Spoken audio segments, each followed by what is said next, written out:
Аз съм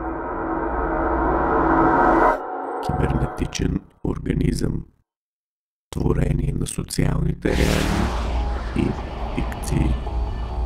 Аз обозначавам фантазията за хибридно, чудовищно, машинно, клонирано, дигитално, мрежово и трансчовешко тяло. А модерната война, тя е киборг оргия под шифъра К3. Команда, контрол, комуникация. Аз съм създание на постродовия свят и нямам никакви връзки със света на хетеросексуалната репродукция. 3 гранични линии прекрачих. Първата е тази между човек и животно. Резултатът е хибридно същество, микстура от различни видове в едно тяло. Наричаме такива хибридни животни химери. Същевременно нашата чудовищност е толкова човешка, а вашата човешкост е толкова чудовищна.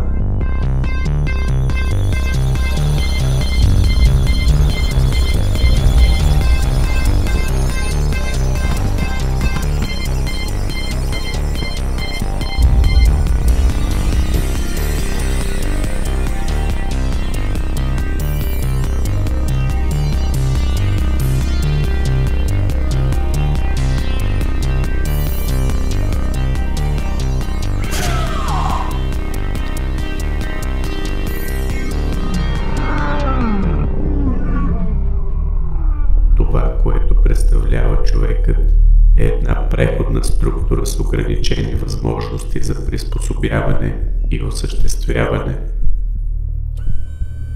Затова човешкото напуска телесния интериор и с помощта на различни допълнителни средства, протези, усъвършенства себе си. Културният идеал, въплътен от божественото, Deus Ex Machina, сега се изпълнява от човека, трансформиран в някакъв вид протезиран бог. Man Ex Machina.